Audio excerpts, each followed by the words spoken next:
Emilio Pek je ponovno sa vama u emisiju Žareni asfalt.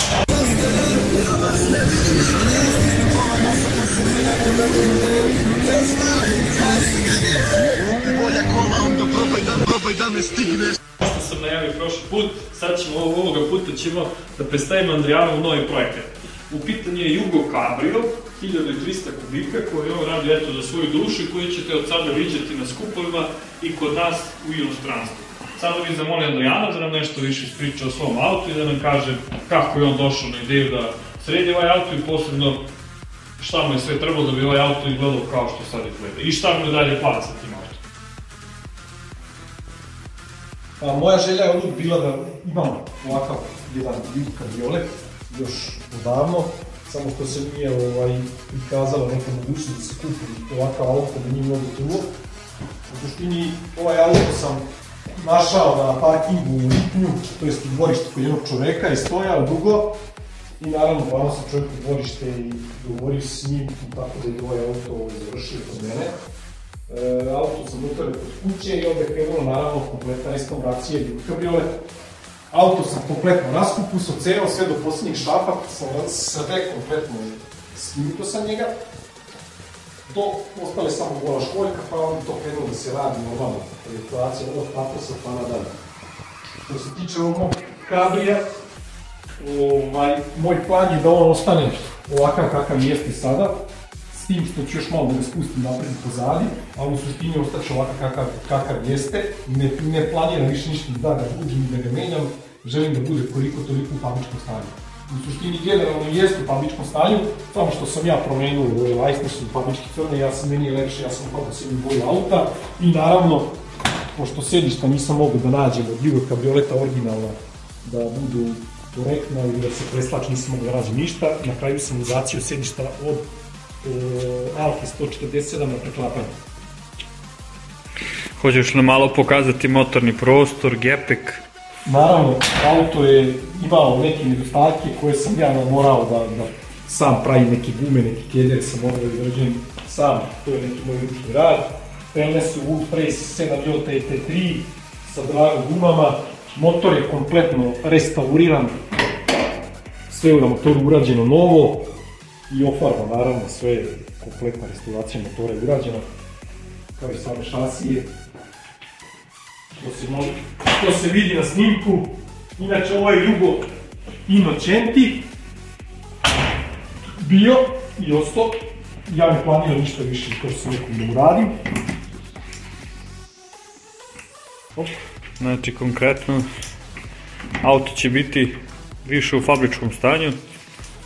Ovdje imamo koji je ključ, 300 ključeva imamo ovo. To je Jugo. Čuvena vrata, kako se na Jugo Cabrio otvaraju, inače vrata su od polijestera, američki koncept. I naravno radeći ovog Juga i dok sam tražio delove za njega koji su mi trebali, naravno kroz sam na kraju morao da kupim novi pošto nisam našao nikako može da izvuče. Može da... Upoznao sam čak i nekog čovjeka koji je radio u fabrici, to jest čuli smo se preko telefona i bili smo njeno vreme u kontaktu dok sam radio restauraciju ovog mog auta. Tu sam saznao da su ti ceo kompletan zadnji deo i ojačanje i gepek vratni krov, da to se pravi u Americi i da je stvarno za Srbiju za sklapanje. To nisam znao, ali eto, to se tako mi je čovjek koji radi u fabrici na Jugo Cabrio projektu mi je to čovjek rekao, nadam se da me ne laže. Može svi ti na kiđulici piše Made in USA i krov je dosta sličan Fordu Mustangu, pošto sam imao prilike da radim Forda Mustang kabriolet, pa sam primetio da to sve ima neke sličnosti i nikako mi nije bilo logike da se kod nas prave ovakav vrata polijester u Srbiji. Mislim, ne znam, da li je istina, nije istina, na vama je da presudite. Možemo li vidjeti sad ono što je kod Jugo Cabrija tad u tom vremenu bilo nešto što je bila inovacija i koje je uglavnom, ako se ja ne varam, jedini auto koji je bio u to vreme sa krovom koji je mogao da se skine, odnosno koji se otvarao na dugme je bio Jugo Cabrio, tako se električni krov. Električni krov koji naravno radi, funkcioniše. To je to, u suštini je jako... Ali bih hteo da nam Pokazat ćemo kako to radi. Uglavnom, jako veliki problem je sa bočnim staklenima na krovu i naravno bočne staklene što su skupa i što ne može da se nađe da se kupe, to je jako velika problematika sa tim. Ja sam imao tu sreću, jer kad sam kupio auto, čovjek mi je uz auto poklonio ova dva bočna stakla koje sam ja naravno montirao. Imao sam tu neke svoje inovacije da prilikom spuštanja i podizanja krova ne bi došlo do pucanja stakla. O tome sam dugo razmišljao, na kraju sam uspio to i da rešim. Evo, ćeš nam reći to, eto, možda to bude nekom zanimljivo. Pa ne znam kako to da objasnim, u suštini ova stakla kad se spuštaju dole, kako to vidi dole stakla idu zajedno s njima dole, stakla hoće da udari u mehanizam krova. To sam ja primetio da se to dešava i prilikom toga dolazi do pucanja stakla. Ja sam tu napravio neke plastične kajle koje sam tu podbacio i onda staklo kad se spušta prelazi preko tog kajla i preko celog mehanizma krova i automatski ide dole i samim ti sam morao da ostavim ove šafove od stakla malo labavije da ne bi došlo naravno do pucanja stakla koje je jako teško naći i jako iskupo. Tek i zamolio samo da otvoriš ta vrata jer prilikom spuštanja i podizanja krova piše da vrata moraju biti otvorena ili spuštena stakla. Da, dobro. Znači ja to pokazati kako to jednostavno funkcioniše, mislim svi znaju. Ko ima Juga Cabrija, njemu je to poznanica. Od mene je prikidač Madinja. I naravno krov je gore. Bez ikakvih problema. Spušta se, podiže se. Sad ne znam da li ovdje može da se vidi. Krov ide u gepek. Cool. To je to. Sad može... Sad ovdje ne znam da li može da se vidi. Evo, to su ti kaljići koje sam ja ovdje ubacio. Samo da slikam malo iznutra. Jedan je s ove strane. Možeš da mi pokažeš. Evo, to je ovaj kalj ovdje. Evo, vidi se ovdje se bolje vidi. Evo ga tu. Plastični kaljići koje sam ja ubacio da kao prilikom spuštanja dole stakla hoće da udari u ovdje, ovaj dole ispod metalnih deo. To jest pod mehanizam od krova. Zbog toga je Adriano to rešio tako. Da ne bi morao da razmišljam da mi pukne to staklo, posebno udaram glavom u zid i da ne nađem. Andrijano, hvala ti puno što si nam predstavio svoj auto. Ostavit ćemo opet za sljedeću emisiju da predstavimo onaj tvoj crveni Jugo koji je dobro poznat svima, kod svi znaju, još uvijek ne znam, znači ovo je preliminarno prikazivanje. Pa onda vidimo se onda u narednoj emisiji da ćemo pričati o crvenom Jugiću. Ja ću postaviti slike, pošto sam dokumentovao restauraciju od auta, pa ću postaviti slike da možeš da dokumentuješ sve to kako šta je rađeno i tako dalje, dobio sam evidenciju. Naravno, restauracija ovog auta je meni trajala godinu dana sam ga radio, ali kad sam pisao sam tačno vreme koliko sati sam radio po danu, tako da na kraju kad sve to začuna izašlo mi 4,5 meseca rada dnevno po 10-11 sati. Hoćeš nam reći samo još jednu stvar, koja je boja na autu? Na autu je boja od nove Opel Astre, šifra boje EAV. To je plava, kao što sad vidite ovdje pod ovim svetlom izgleda kao obična plava, u stvari je na suncu metalik plava i na suncu to kompletno menja nijansu, bude dosta svetlija nego sada. Vaši. Andrijano, hvala ti, pa eto, pričat ćemo u sljedećem emisiji o tvom drugom projektu. Ok, evo, ćemo govoriti.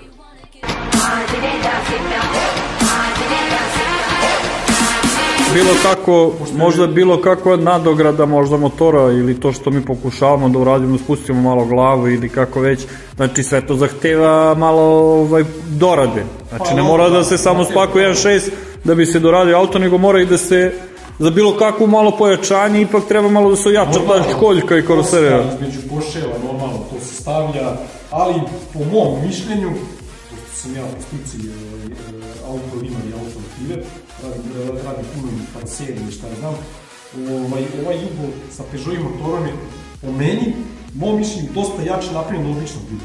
Dosta je bolje rešenje ovih sanki i kačanje sanki na samu šasiju je po meni mnogo bolje rešenje nego na običnom Jugiću 1.1 ili 1.3.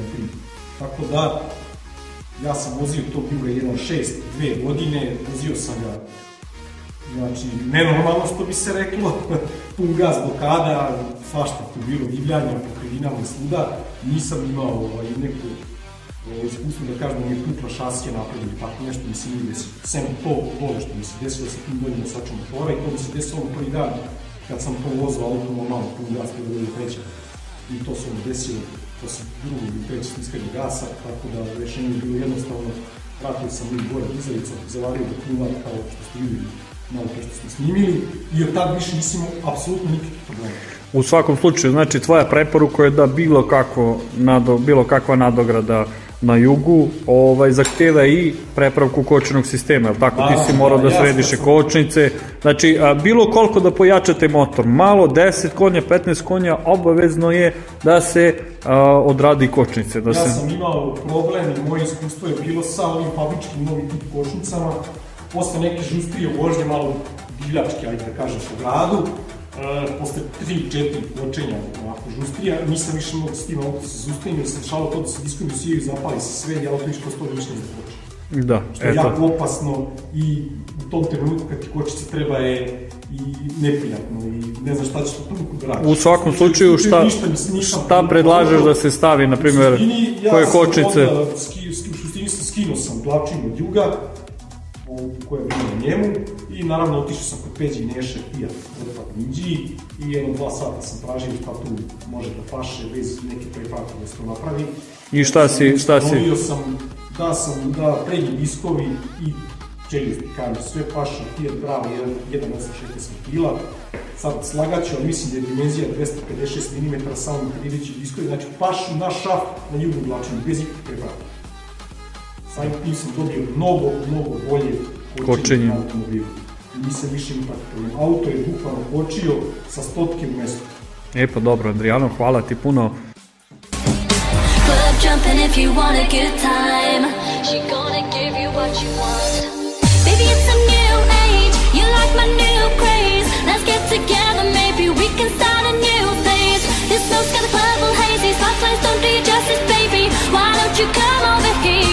You got me saying, hey yo, I'm tired of using technology.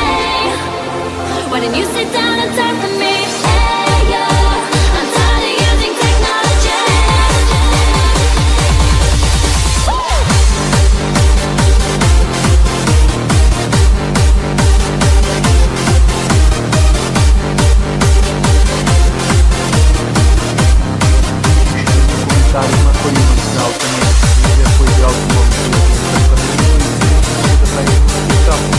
Naravno, hvala vam što lajkujete, subscribe-ujete moj kanal i pratite moj kanal. Vidimo se u narednih emisija. I to je to.